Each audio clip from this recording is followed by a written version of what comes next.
পৰিয়ালৰ সৈতে সম্পৰ্ক কিমান দিন আগত হৈছিল কেতিয়া ফোন কৰিছিল নাই নাই বৰ্তমান মোকতো 1 মাহ মানহে হৈছে নাই কৰা আজি যে তেখেত শ্বহীদ হ'ল এই খবৰটো আপোনালোকক কোনে জনালে সিহঁতৰ ডিপাৰ্টমেণ্টৰ পৰা এজন মোৰ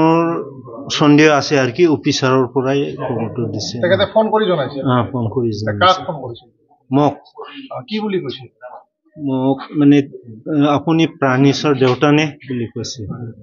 হিন্দী দি কৈছে আৰু মই নবুজো অলপ বুজি পাওঁ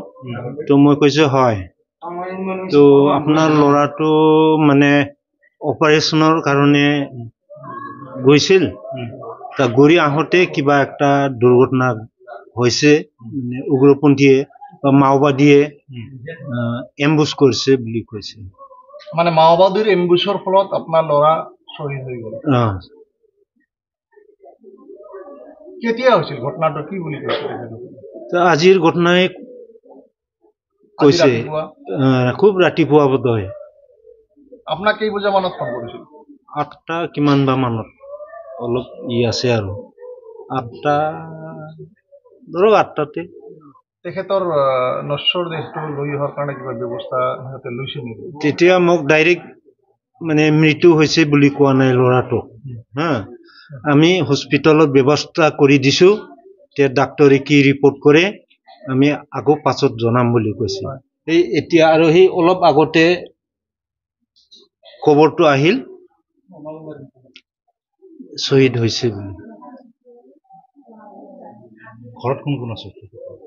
এতিয়া ল'ৰা দুটা আছে সবাই আছে তেখেত বিবাহিত আছে বিবাহিত আছে ল'ৰা ছোৱালী ল'ৰা এজন আছে এজনী ল'ৰা 4 বছৰ এতিয়া কেতিয়া আহি পাব বুলি ক'লে মোক জনাইছে কালি ৰাতিপুৱাহে যাই পাব বুলি দুখ প্ৰকাশ কৰিছো কাৰণ মোৰ একেবাৰে সৰুৰ পৰা মানে বন্ধু আছিল প্ৰাণেশ্বৰ কৈছে আৰু বেছি দিন হোৱা নাই মানে ছুটি লৈ কিনে আহিছিল ইয়াতে আমাৰ এই মানে গাঁৱতে পিছত মোক এবাৰ মানে ছুটি লৈ আহোঁতে মানে ফোন মাৰিছিল মোক এবাৰ আহা আমি একেলগে পুখুৰী গা ধুম বুলি এনে গৰম দিন বুলি পিছত মই যাব পৰা নাই কাৰণ তাৰ আত্মা চাগে মোক বিচাৰিছে সেই সময়ত কিন্তু মই যাব পৰা নাই কাৰণ মোৰ ঘৰৰ মানে অলপ কাম কৰি আছিলোঁ পিছত তথাপিও এজন মোৰ বন্ধু আছে চন্দন কোচ বুলি মানে তাৰ লগতে মানে পুখুৰী গা ধুই কিনে গুচি গৈছে আৰু তথাপিও মোক খবৰ কৰিছে যে আহিব নাই বুলি কিন্তু মই ঘৰৰ একেবাৰে মানে কাম আছে কাৰণে মই যাব পৰা নাই কিন্তু মই ভাবিছোঁ যে এইটো মানে আমাৰ লগৰে লগতো ছুটিটো আছে বেছি দিন মানে কিবা নহয় তথাপিও থাকিব মানে একেলগে নিশ্চয় লগ পাম বুলি মই আশা ৰাখিছোঁ কিন্তু সেইটো মোৰ দুৰ্ভাগ্যজনক বুলি ক'ব লাগিব যে মোৰ বন্ধু যে আহি কিনে মোক বিচাৰিছিল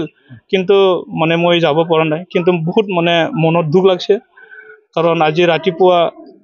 আছিলোঁ কিন্তু এই খবৰটো শুনি মানে একে মানে মনটো থাকিব পৰা নাই মানে খৰদৰকৈ আহি পালোঁ ইয়াতে মানে খুব দুখ লগা কথা যিটো দেশৰ কাৰণে কাম কৰিছিল নিজৰ আত্মা বলিদান দি কিনি শ্বহীদ হৈ কিন্তু আমি প্ৰণাম জনাওঁ তাৰ আত্মাটো মানে চিৰ শান্তি হওক স্বৰ্গৰ বাস হওক এইটোৱে আশা কৰোঁ